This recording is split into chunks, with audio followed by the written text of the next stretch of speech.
Bismillahirrahmanirrahim. Assalamualaikum warahmatullahi wabarakatuh.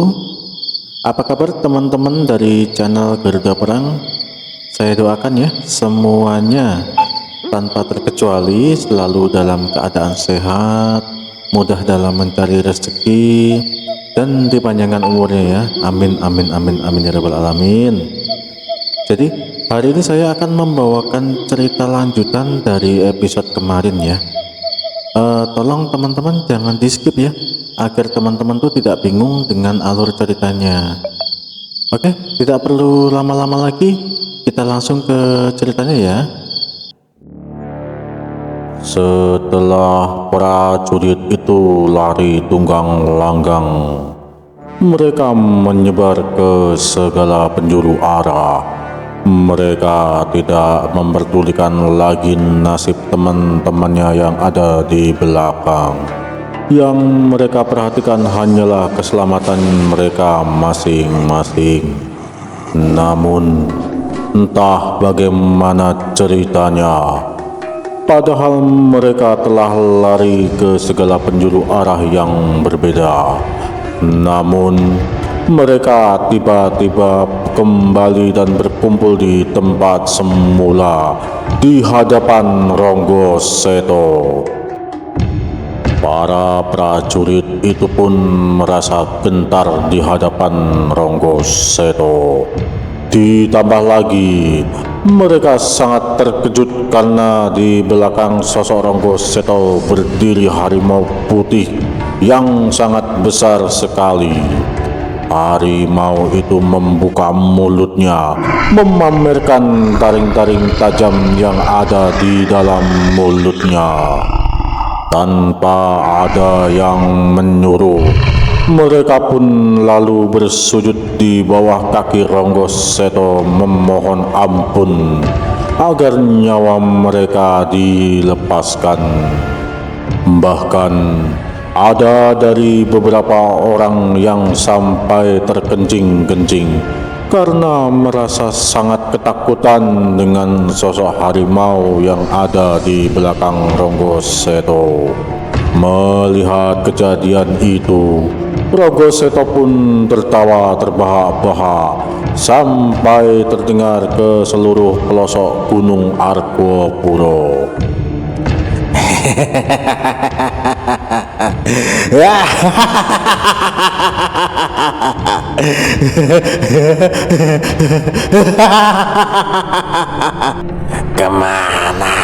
Kemana keberanian kalian yang tadi?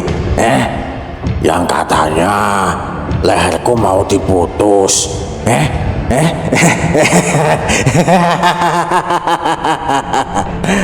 Baru saja ditakutin sama apa itu namanya tadi, tawon tanah aja udah pada kocar kacir.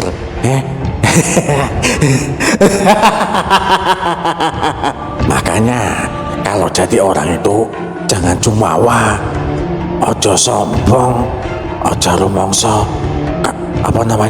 jangan merasa kalian tuh banyak orang, terus kalian tuh prajurit dari sebuah kerajaan, terus semena-mena sama orang tua seperti saya ini. Piye, kalian udah kapok apa belum? Kalau belum kapok, nih biar harimau saya menemani kalian bermain. Piye, gelem ora?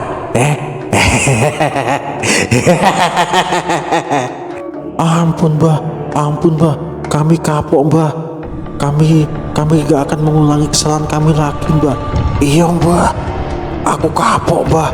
Wes, habis ini kami akan keluar dari kesatuan keprajuritan mbah. Dan saya akan menjadi seorang petani saja di kampung mbah. Bener mbah, kami berjanji mbah, ampuni kami mbah.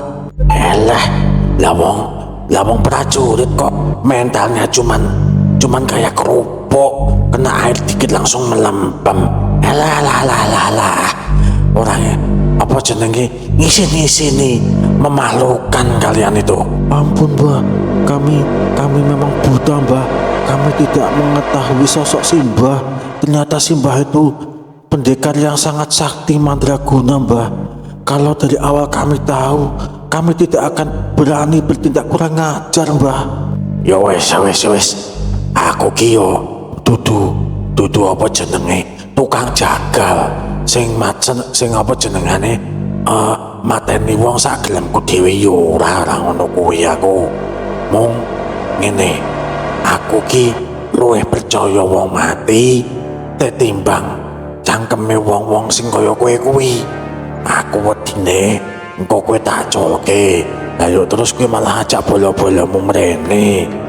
Lho yo aku ki malah ra iso leren to. Wah kurang apa jenenge kurang ngurusi wong-wong kaya kowe kuwi, cuma ngurusin orang-orang kayak kamu. Ampun Mbah, ampun, tenan Mbah, bener Mbah, kami nggak akan melaporkan hal ini kepada Prabu Sanjaya Mbah. Setelah kami turun gunung, kami akan pulang ke kampung kami masing-masing dan kami akan memilih menjadi seorang petani ataupun menjadi pengembala kerbau Mbah. Sudah. Aku juga sudah mulai lapar, apalagi udah mulai ngantuk. Gini aja, sekarang kalian duduk dalam posisi dengan posisi semedi, ya. Yang ada yang nggak mau atau melanggar perintahku, aku tidak akan segan-segan menyuruh si Maung ini untuk memakan kalian. Ya, wis dang.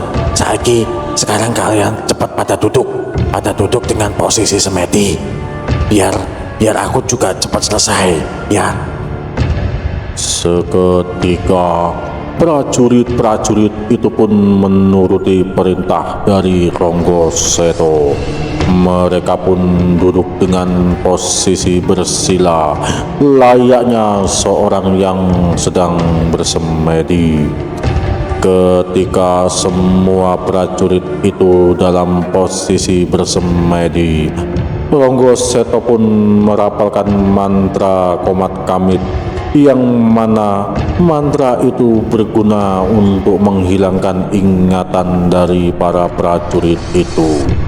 Ronggo Seto khawatir bila melepaskan mereka, nanti mereka akan membuka mulut di hadapan Raja Sanjaya, yang akhirnya raja itu akan mengirimkan banyak prajurit ke atas Gunung Argopuro, yang nantinya itu akan membuatnya menjadi repot. Setelah selesai dari ritual tersebut, Ronggo Seto pun membangunkan semua prajurit yang ada di depannya. Setelah para prajurit itu membuka mata, mereka pun terkejut dan terkaget-kaget.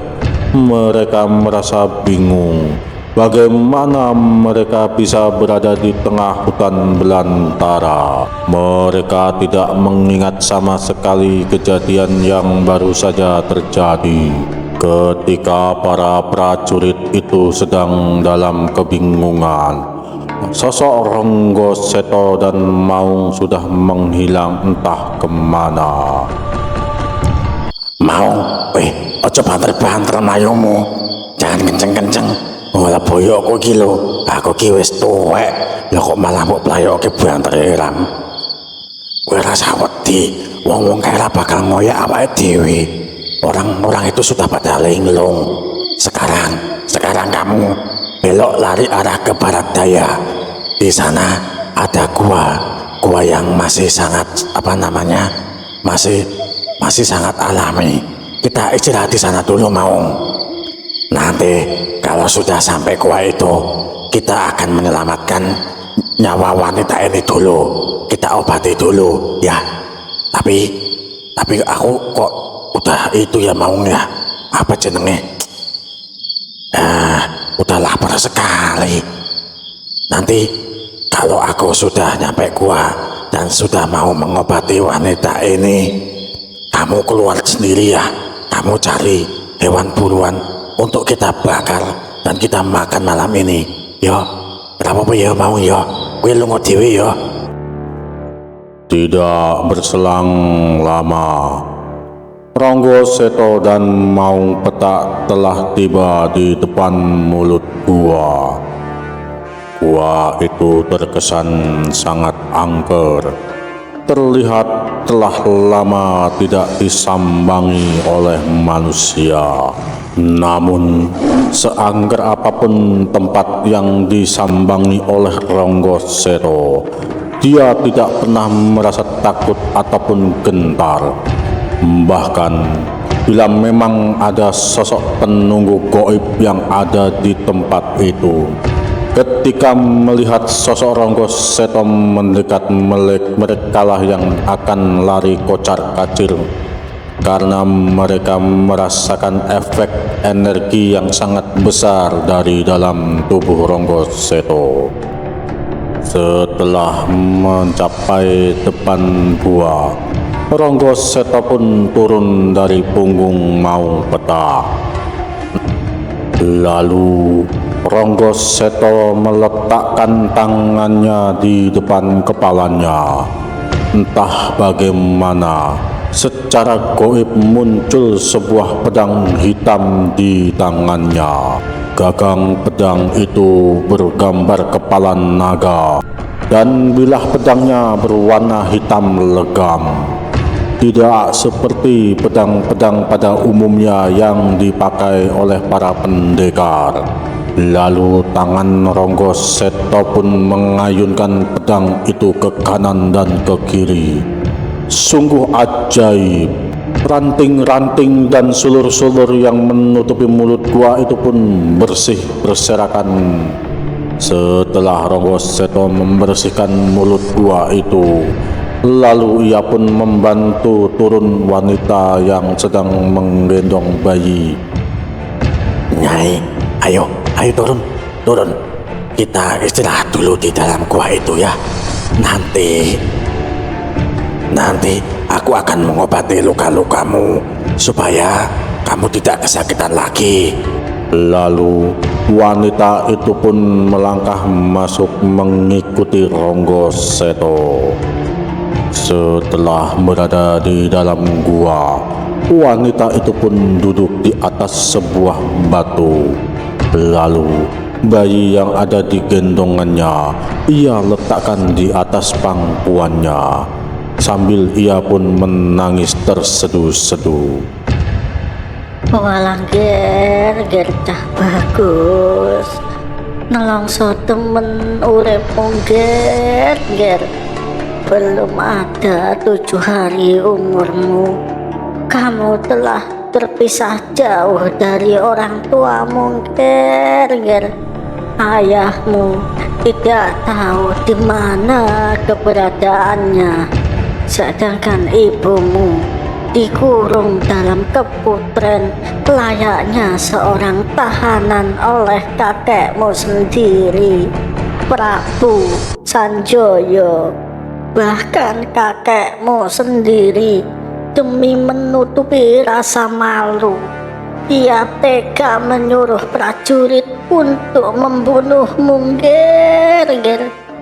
Jagat Dewa Batara, semoga para dewa di kayangan selalu melindungi keselamatanmu hingga nanti kamu beranjak dewasa ger. Mendengar keluh kesah dari wanita itu, Ronggo Seto pun merasa iba. Lalu ia pun mendekati wanita itu dan mengajaknya bicara. Maaf Nyai, tadi aku tidak sengaja mendengar kamu berbicara kalau bocah ini adalah cucu dari Raja Sanjaya. Apa benar begitu Nyai? Benar Guru, bayi ini adalah cucu dari Raja Sanjaya, raja yang berkuasa saat ini di Kerajaan Galunggung. Tapi Nyai, Lamong, ini kan cucunya. Lah kok aneh banget toh. Kok malah dia mau membunuh cucunya sendiri? Lah, emang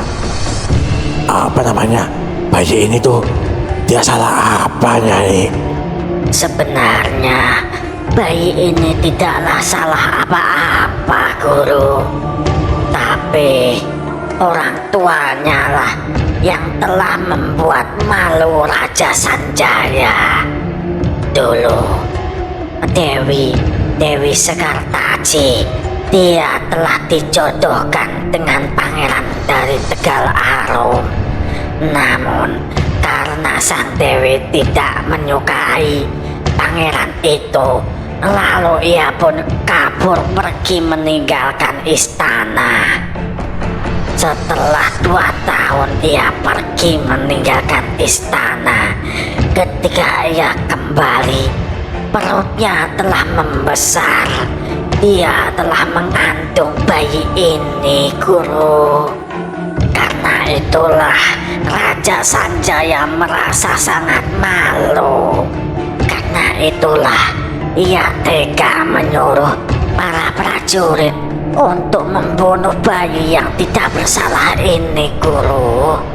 Namun sebelum rencana itu berhasil, aku telah berhasil menyelamatkan bayi ini dan kabur dari istana.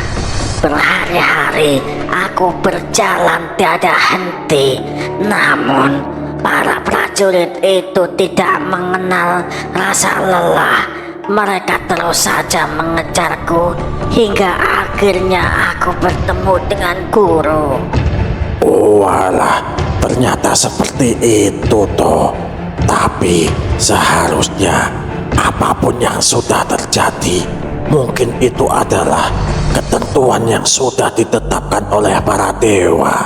Seharusnya Raja Sanjaya bisa legowo.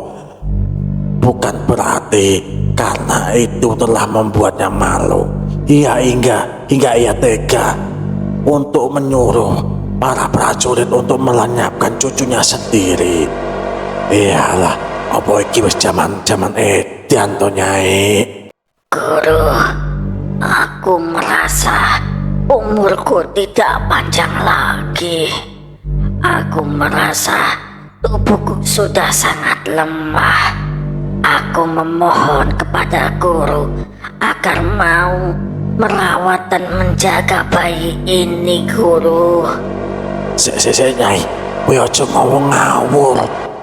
Apa kowe iki wis ora pengen nyawang bayi iki dadi bocah gede sing gagah perkasa? Apa kowe iki ora pengen weruh engko kaya apa dhek nek wis dewasa? Kowe iki nek ngomong aja ngawur, Nyai. Sebenarnya saya juga sangat ingin merawat bayi ini hingga ia tumbuh dewasa, Kiai. Tapi aku sudah merasa sangat lelah. Aku 2 hari ini telah diburu oleh prajurit dari Raja Sanjaya. Di belakang punggungku pun telah terluka oleh 2 anak panah. Nyai, apakah kamu tahu siapa ayah dari bayi ini, Nyai? Apakah kamu tahu asal-usulnya? Dewi Sekartaji hanya memberiku cincin ini, Kiai.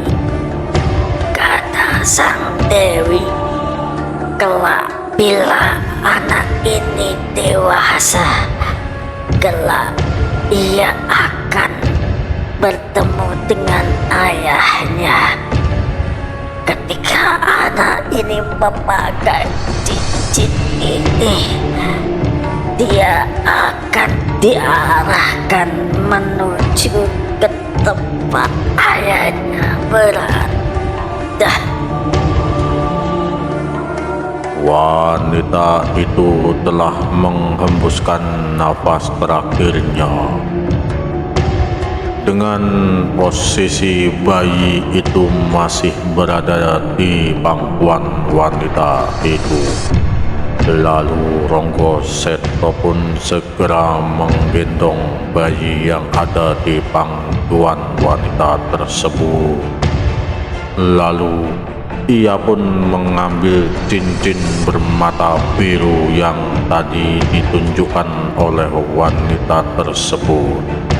Singkat cerita, Ronggo Seto pun memakamkan jasad wanita itu di samping mulut gua. Lalu dia pun memberinya tanda sebuah batu yang tidak terlalu besar. Tidak berselang lama, setelah Ronggo Seto selesai menguburkan jasad wanita itu, bayi yang ada di dalam gua pun menangis sangat kencang sekali.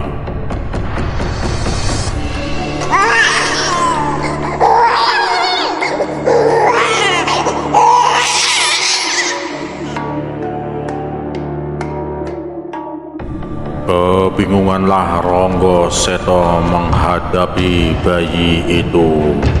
Segala upaya telah ia lakukan untuk membuat bayi itu tenang. Namun tetap saja bayi itu masih menangis. Cep, menengo yo Cak Bagus, menengo, ojo nangis wae. Yen kowe nangis wae, sirahku mumet, kepalaku pusing kalau kamu nangis terus. Apa kamu lapar ya? Oh, kamu lapar. Apa kamu haus? Aduh, tapi aku tidak punya susu. Aduh, piye iki? Gimana ini? Apa tak kasih susunya mau aja ya? Tak suruh nyetek sama mau ya? Lali aku. Mau itu kan harimau jantan. Dia nggak punya tetek. Waduh, lali aku. Waduh, piye iki? Aduh, piye yo? Walah, iya, aku inget. Aku pernah melihat kalau ada bayi itu disuapin pakai kelapa muda dan diminumin air kelapa muda. Yowes, kamu tak tinggal di sini dulu ya. Aku akan turun sebentar. Aku nyari buah kelapa muda buat nyuapin kamu, biar kamu nggak kehausan dan kelaparan yo. Wes, kamu tak tinggal dulu sebentar ya. Jangan lama-lama nangisnya ya, Ger ya. Aku tinggal dulu ya. Lalu Ronggo Seto pun segera keluar meninggalkan gua, meninggalkan bayi itu di atas sebuah batu. Ia berencana untuk mencari kelapa muda. Tidak berselang lama setelah Ronggo Seto pergi, tiba-tiba dari dalam gua muncul sosok makhluk tinggi besar yang menghampiri bayi itu. Sosok makhluk itu bertubuh tinggi besar dan berbulu sangat lebat dari ujung kepala sampai ujung kakinya. Matanya menatap tajam dan terlihat giginya menyeringai. Lalu sosok makhluk itu pun segera menggendong dan menimang-nimang bayi itu. Dalam sekejap, tiba-tiba bayi itu pun tenang dan tidak lagi menangis di dalam pelukan makhluk itu. Lalu makhluk hitam itu pun membawa bayi itu ke dalam gua, jauh ke dalam. Tidak berselang lama, tibalah makhluk itu di ujung gua. Di situ terdapat area yang sangat luas, namun gelap dan pengap. Samar-samar di sela bebatuan goa terlihat sebuah bunga berwarna merah menyala. Awalnya cahayanya hanya redup, namun tiba-tiba bunga itu memancarkan cahaya yang sangat terang sekali. Melihat fenomena itu, makhluk hitam itu pun sangat girang sekali. Lalu ia pun meletakkan bayi itu di atas batu datar. Lalu makhluk itu pun mendekati arah bunga itu. Lalu tanpa pikir panjang, makhluk itu pun memetik bunga itu. Bunga itu bernama Tirto Baskoro. Konon katanya, siapapun yang meminum air dari bunga itu, maka ia akan menjadi sosok yang abadi dan tidak akan bisa mati, kecuali dirinya sendiri yang menghendaki kematian itu. Setelah dia selesai memetik bunga itu, ia pun segera kembali di mana ia meletakkan bayi tadi. Setelah ia sampai di mana bayi itu ia letakkan, dia sangat terkejut karena di atas tubuh bayi itu ada seekor ular welang yang sangat besar dan berbisa. Terlihat tubuh bayi itu telah kaku dan membiru. Menangislah makhluk itu sejadi-jadinya. Makhluk itu berwujud seekor kera. Terlihat air matanya membanjiri wajahnya. Tanpa pikir panjang, kera itu pun segera mengambil ular yang ada di atas tubuh bayi itu. Tanpa basa-basi, digigitlah ular itu dan terbelah menjadi dua.